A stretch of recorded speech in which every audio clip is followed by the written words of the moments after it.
Ce qui marche dans les comics ne fonctionne pas toujours à l'écran. Bienvenue sur Watch Mojo français. Aujourd'hui, nous faisons le décompte du top 10 des différences entre les comics et les films X-Men. Nous publions de nouvelles vidéos chaque jour, alors abonnez-vous pour être au courant des nouveautés excitantes. Pour cette liste, nous passons en revue la longue histoire des comics X-Men. Nous allons comparer le profil des personnages, la structure du scénario et d'autres détails par rapport à leurs adaptations cinématographiques. Hey, the professor can help. He can fix it. I don't wanna fix it. Numéro 10, Wolverine n'est pas allé dans le passé. So I wake up in my younger body, God knows where. Then what? You'll need to go to my house and find me. Convince me of all of this. Dans la série de comics populaires nommée Futur Antérieur, c'est Kitty Pryde, alias Shadowcat, qui est sélectionnée pour avertir ses camarades du triste futur qui les attend. Dans le film, cependant, l'histoire est complètement chamboulée puisque c'est Wolverine qui se réveille en 1970 avec cette même mission. Les puristes des comics ne seront probablement pas fans de ce changement, mais d'un point de vue cinématographique, on trouve une certaine logique. Étant donné que Wolverine vieillit très lentement, il est normal qu'il soit déjà là à cette période, contrairement aux autres X-Men. Would you believe me if I told you I was sent here from the future? Numéro 9, la blessure du professeur Xavier n'est pas due à une balle. She didn't do this, Hank. You did. Malgré ses incroyables capacités psychiques et ses talents de leader, le chef des X-Men a malheureusement passé une bonne partie de sa vie confiné dans un fauteuil roulant. Il est paralysé après s'être pris une balle dans la colonne vertébrale. Mais est-ce vraiment arrivé? Dans le film X-Men Le Commencement, Magneto dévie une balle et l'envoie dans le dos de Charles, le paralysant à partir de la taille.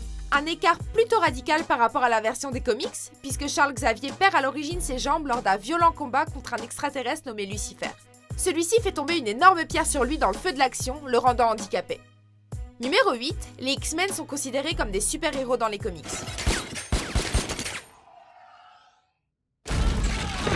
Après avoir empêché Magneto, Apocalypse et même l'humanité elle-même de détruire le monde, on pourrait s'attendre à ce que les efforts héroïques des X-Men soient appréciés. C'est le cas dans les comics. Dans la série de films, en revanche, c'est une autre histoire. Dans les films, les problèmes ont tendance à trouver les X-Men alors qu'ils vivent tranquillement leur vie. Dans les comics, les X-Men font volontairement des efforts pour aider les gens, dans l'espoir que l'humanité cesse de craindre les mutants. Have you tried not being a mutant? Les films n'en parlent malheureusement pas. Du coup, on ne verra peut-être jamais le costume jaune et bleu culte de Wolverine au cinéma. Some things you just have to face alone. Numéro 7, le Phénix vient de l'espace. Dans les comics, Jean Grey est contrôlée par une force éternelle issue des profondeurs de l'espace nommée le Phénix. Cette entité décide de chacun de ses gestes et la dote d'un pouvoir incroyable. Dans les films, en revanche, toutes les apparitions du Phénix ont été modifiées afin de le représenter comme une énergie tapie au fond de Jean Grey qui se révèle incontrôlable une fois réveillée. Si cette modification a pu énerver les fans fidèles des comics, il fallait bien que le Phénix apparaisse dans les films. Il est assez logique de la part de la réalisation d'avoir voulu éviter les extraterrestres, vous ne trouvez pas?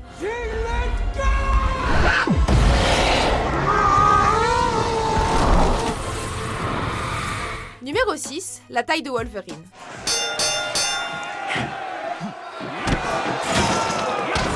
Hugh Jackman incarne Wolverine à la perfection depuis ces 17 dernières années. Il possède l'attitude, le charme et le physique musclé typique du super-héros. Mais il manque quand même un petit détail. Avec son 1m88, Hugh Jackman est bien plus grand que le Wolverine des comics qui ne mesure qu'1m60. C'est pour cette raison que le casting original a été critiqué, mais Jackman, comme à son habitude, a fini par conquérir tout le monde. Le public est depuis passé outre ces détails, assez superficiels au final. Numéro 5, le design des costumes. Hey guys, flight suits. Dans les comics, héros et antagonistes portent des costumes colorés, tous différents les uns des autres. Certains sont si percutants qu'ils sont depuis devenus cultes, surtout depuis qu'ils ont été redessinés par Jim Lee dans les années 90. Mais les films ont jeté ces costumes à la poubelle au profit d'habits mornes en cuir noir. You actually go outside in these things? What would you prefer? Yellow spandex? Les films plus récents ont tenté de pimenter un peu les choses, mais les combinaisons n'ont jamais été à la hauteur de leur homologue dans les comics. Simplifier le design a peut-être permis de les rendre plus accessibles et de toucher un public plus large, mais dans un monde post-Marvel et Deadpool, il n'y a plus aucune raison de ne pas les habiller de façon plus appropriée. Salsa water and lemon for blood. Or wear red. Dumbass. Numéro 4, tout ce qui concerne Malicia.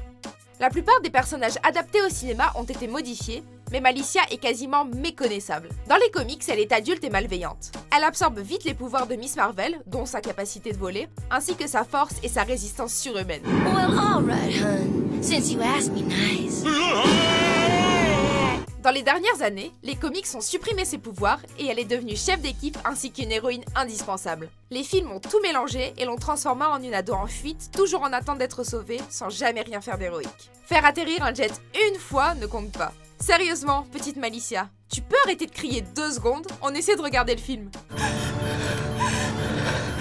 Numéro 3, Wolverine et Dents de Sabre ne sont pas frères. James, there are things you don't understand.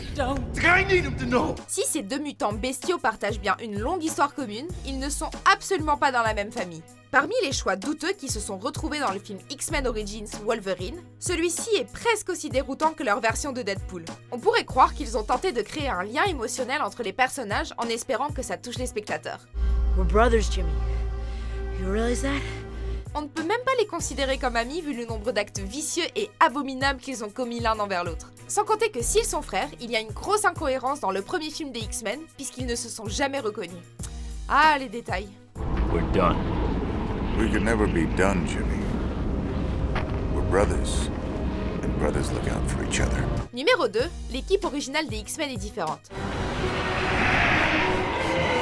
La composition des X-Men a changé au fil des ans avec des personnages qui vont et viennent. L'équipe originale de 1963 comprenait Cyclope, Jean Grey, Le Fauve, Angel et Iceberg, une composition que les premiers films ont modifiée.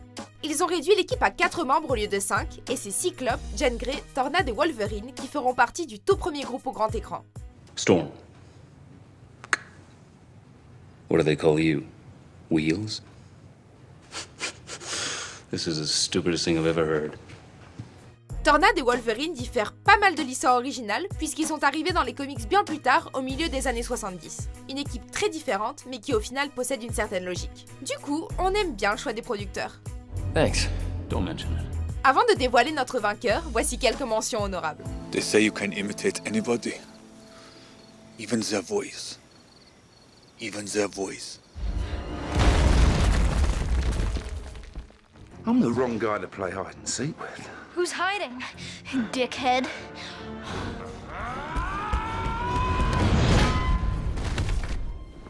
This is my brother Scott. Hey Scott. I'm Hank McCoy. I'm one of the teachers here. Numéro 1, Mystique et Magneto passent trop de temps dans le camp des gentils. What happened to you?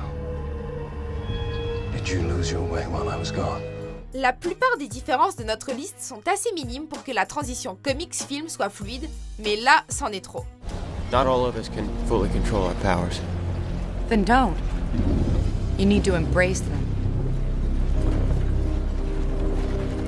We all do. Mystique et Magneto sont tous deux considérés comme les adversaires les plus mortels et dangereux qui a affronté les X-Men au fil des ans. Mais dans les 3 derniers films, Magneto, l'homme qui veut en gros réduire l'humanité à l'esclavage, hésite entre le bien et le mal, comme s'il était en pleine crise d'identité. Mais le pire, c'est la modification du caractère de Mystique, qui est devenu une sorte de leader et de modèle à suivre pour les X-Men dans leur tout dernier film. Alors pour l'authenticité, on repassera. You're not kids anymore. You're not students. You're X-Men. Vous êtes d'accord avec notre sélection? Jetez un coup d'œil à ces autres super vidéos de WatchMojo français et n'oubliez pas de vous abonner pour être au courant des nouveautés.